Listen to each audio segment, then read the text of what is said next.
یہ قرآن ایک بابرکت کتاب ہے جسے ہم نے آپ صلی اللہ علیہ وسلم پر نازل کیا تاکہ لوگ اس پہ غور اور فکر کریں اور تاکہ اہل فہم اس سے نصیحت حاصل کریں۔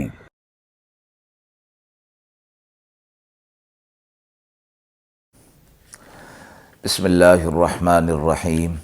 السلام علیکم ورحمۃ اللہ وبرکاتہ۔ ناظرین کرام، درس قرآن مجید کے آج کے اس پروگرام میں ہم سورۃ الشعراء کی آیت نمبر 214 تا 227 کا ترجمہ اور تفسیر پیش کر رہے ہیں، اور آخر میں پوچھے گئے سوال کا جواب ہوگا۔ اعوذ باللہ من الشیطان الرجیم، بسم اللہ الرحمن الرحیم۔ وَأَنذِرْ عَشِيرَتَكَ الْأَقْرَبِينَ وَاخْفِضْ جَنَاحَكَ لِمَنِ اتَّبَعَكَ مِنَ الْمُؤْمِنِينَ فَإِنْ عَصَوْكَ فَقُلْ إِنِّي بَرِيءٌ مِّمَّا تَعْمَلُونَ وَتَوَكَّلْ عَلَى الْعَزِيزِ الرَّحِيمِ الَّذِي يَرَاكَ حِينَ تَقُومُ وَتَقَلُّبَكَ فِي السَّاجِدِينَ إِنَّهُ هُوَ السَّمِيعُ الْعَلِيمُ۔ هَلْ أُنَبِّئُكُمْ عَلَى مَنْ تَنَزَّلُ الشَّيَاطِينُ تَنَزَّلُ عَلَى كُلِّ أَفَّاكٍ أَثِيمٍ يُلْقُونَ السَّمْعَ وَأَكْثَرُهُمْ كَاذِبُونَ وَالشُّعَرَاءُ يَتَّبِعُهُمُ الْغَاوُونَ أَلَمْ تَرَ أَنَّهُمْ فِي كُلِّ وَادٍ يَهِيمُونَ وَأَنَّهُمْ يَقُولُونَ مَا لَا يَفْعَلُونَ إِلَّا الَّذِينَ آمَنُوا وَعَمِلُوا الصَّالِحَاتِ وَذَكَرُوا اللَّهَ كَثِيرًا وَانتَصَرُوا مِن بَعْدِ مَا ظُلِمُوا وَسَيَعْلَمُ الَّذِينَ ظَلَمُوا أَيَّ مُنقَلَبٍ يَنقَلِبُونَ۔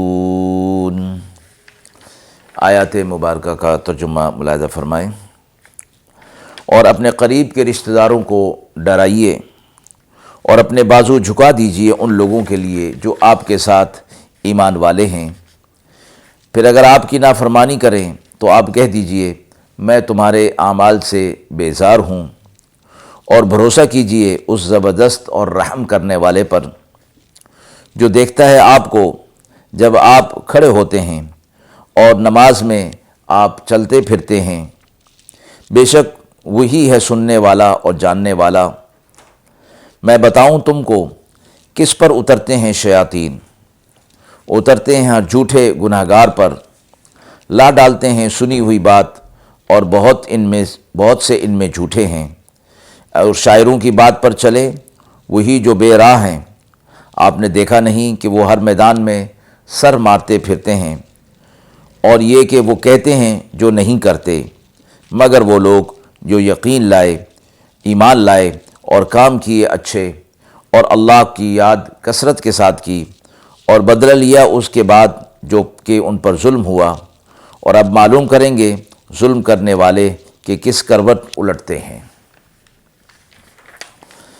آیت مبارکہ کے ابتدا میں آپ صلی اللہ علیہ وسلم سے فرمایا گیا کہ وہ اپنے کنبہ اور خاندان کے لوگوں کو اللہ کے عذابات سے ڈرائیے، یعنی ان تک اللہ کا پیغام پہنچائیے کہ وہ ایمان لے آئیں۔ اس میں فرمایا گیا کہ دعوت کے آسان اور مؤثر ہونے کا ایک خاص طریقہ بتایا گیا، اور اس کے نتائج بہت دور رس ہیں۔ وہ یہ کہ اپنے خاندان کے قریبی لوگوں کو اس پر لایا جائے اور ان تک پیغام پہنچایا جائے، اس لیے کہ وہ قریب ہونے کے حوالے سے حقدار بھی زیادہ ہیں کہ ہر خیر کے کام میں اور اچھے کام میں ان کو دوسروں سے مقدم کیا جائے، اور باہمی تعلقات اور ذاتی واقفیت کی بنا پر ان میں کوئی جھوٹا دعوے دار چل نہیں سکتا، اور جس کی سچائی اور اخلاقی برتری خاندان کے لوگوں کے اندر معروف ہوتی ہے، اس کی سچی دعوت کو قبول کر لینا ان کے لیے آسان بھی ہوتا ہے۔ اور جب اپنے خاندان کے قریبی لوگ کسی چیز کو قبول کر کے اس تحریک کا حصہ بن جاتے ہیں اور اس کے حامی بن جاتے ہیں تو ان کی اخوت اور ان کا آپس کا مدد کرنا، یہ پھر پختہ بنیادوں پر یہ چیز قائم ہو کر آگے اس دعوت کے پیغام کو پھیلانے میں بہت مددگار ثابت ہوتی ہے۔ اور اسی طرح روزمرہ کی زندگی میں ہر ایک کو دین کے احکامات پر عمل کرنے میں بھی بہت سہولت ہو جاتی ہے، اور ایک مختصر سی طاقت تیار ہو کر دوسروں کو دعوت و تبلیغ کے کام کے پہنچانے میں اس سے ایک دوسرے سے مدد ملتی رہتی ہے۔ اس سے اگلی آیت میں اہل ایمان کے لیے فرمایا گیا کہ آپ ان کے ساتھ شفقت کا معاملہ کیجئے کہ وہ اپنے خاندان سے کٹ کر ایمان قبول کر کے آپ کے ساتھ ہو گئے ہیں تو انہیں بہت سی مشکلات کا سامنا ہے، تو آپ ان کے ساتھ شفقت کا معاملہ کیجئے۔ اور پھر یہ مشرکین اور کفار آپ کی نافرمانی کرتے ہیں تو آپ ان سے کہہ دیجئے میں تمہارے اعمال سے بیزار ہوں، میرا تمہارا کوئی واسطہ نہیں، اور اللہ پر بھروسہ کیجئے۔ یہ آپ کو پریشان کر رہے ہیں اور تنگ کر رہے ہیں تو اللہ پر بھروسہ رکھیے، وہ زبردست ہے، رحم کرنے والا ہے۔ اور جب آپ کھڑے ہوتے ہیں اور نماز کے اندر آپ چلتے پھرتے یعنی لوگوں کی صفوں کو دیکھتے ہیں اور لوگوں کو نماز پڑھتے ہوئے دیکھتے ہیں کہ وہ سجدے میں ہیں، قیام میں ہیں، اللہ ان اعمال کو دیکھ رہا ہے، سن رہا ہے۔ پھر یہ لوگ کہتے تھے کہ آپ صلی اللہ علیہ وسلم پر نعوذ باللہ شیاطین یہ کلام لے کر آتے ہیں، حالانکہ فرمایا گیا کہ ہم تمہیں بتاتے ہیں کہ شیاطین کس پر اترتے ہیں، جھوٹے اور گناہگار لوگوں پر شیاطین اترتے ہیں، اور وہ سنی سنائی باتیں ان پر کہہ دیتے ہیں، ان میں سے اکثر جھوٹے ہیں۔ اسی طرح فرمایا کہ شاعروں کی بات پر وہی چلتے ہیں جو بے راہ ہوتے ہیں، اور ان شاعروں سے متعلق فرمایا گیا کہ وہ ہر میدان میں سر مارتے رہتے ہیں، ادھر ادھر گھومتے رہتے ہیں اور خیالی باتیں کرتے ہیں۔ شعراء سے متعلق یہ فرمایا گیا کہ یہ شعر ہر اس کلام کو کہا جاتا ہے جس میں محض خیالی باتیں اور غیر حقیقی مضامین اور خیالات بیان کیے جاتے ہیں۔ اصطلاحی شعر و غزل میں بھی چونکہ عموماً خیالات ہی کا اور وہ خیالات جو ان کے اپنے قائم کردہ ہوتے ہیں غلبہ ہوتا ہے، اس لیے اس کو مقفع شعر کہا جاتا ہے۔ آیت میں شعر کے اصطلاحی اور معروف معنی ہی مراد لیے گئے ہیں۔ جب یہ آیت نازل ہوئی تو حضرات صحابہ اکرام میں بھی کچھ صحابی ایسے تھے کہ جو شعر و شاعری کیا کرتے تھے۔ ظاہر ہے کہ حضرات صحابہ اکرام کی شعر و شاعری کا خیالی مضامین کے ساتھ تو کوئی تعلق نہیں تھا،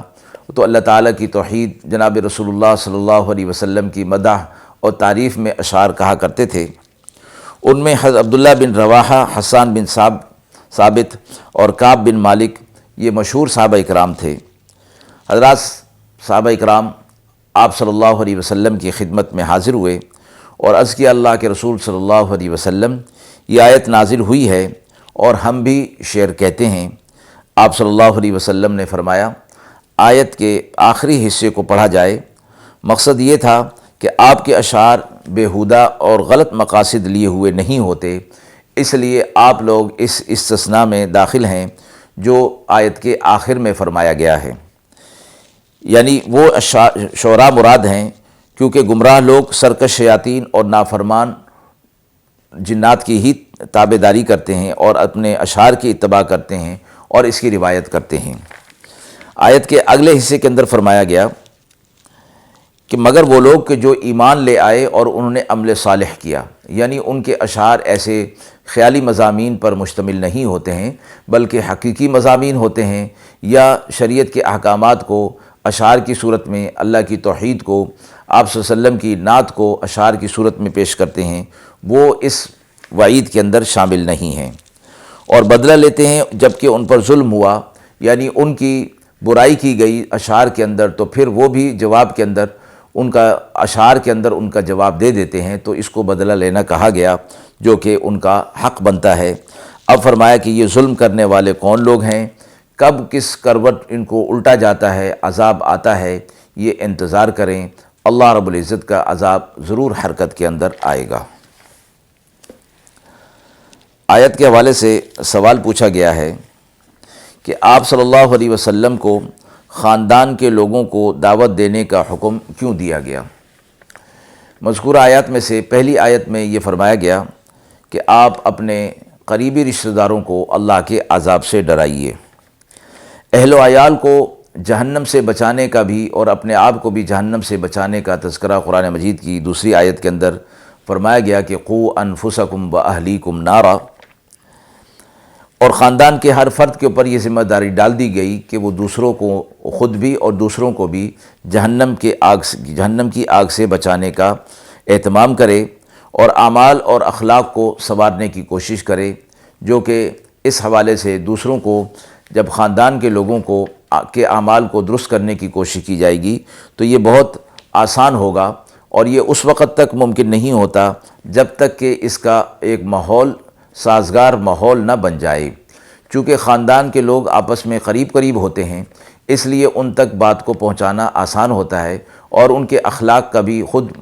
خود معلومات ہوتی ہے اور اس کا مشاہدہ ہوتا رہتا ہے، اس لیے ان کے اعمال اور اخلاق کو درست کرنے میں بہت معاونت ہوتی ہے، اور اس طرح پھر ایک سازگار ماحول بن جاتا ہے۔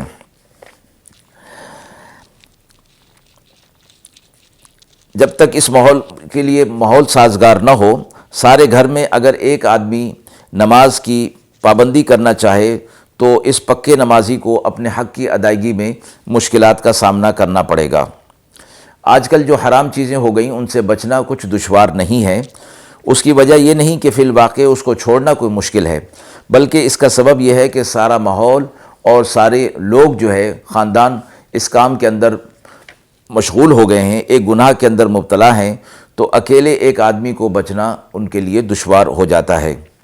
آپ صلی اللہ علیہ وسلم پر جب یہ آیت مبارکہ نازل ہوئی تو آپ صلی اللہ علیہ وسلم نے اپنے خاندان کے لوگوں کو جمع فرما کر پیغام حق ان کو سنایا۔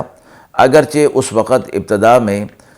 خاندان کے لوگوں نے اسلام کو قبول کرنے سے، آپ صلی اللہ علیہ وسلم کے پیغام کو قبول کرنے سے انکار کر دیا، مگر رفتہ رفتہ لوگ جو ہے وہ اسلام کے اندر داخل ہوتے رہے،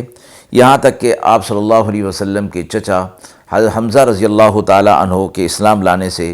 اسلام کو بڑی قوت حاصل ہو گئی اور مسلمانوں کو بھی بڑی قوت حاصل ہو گئی۔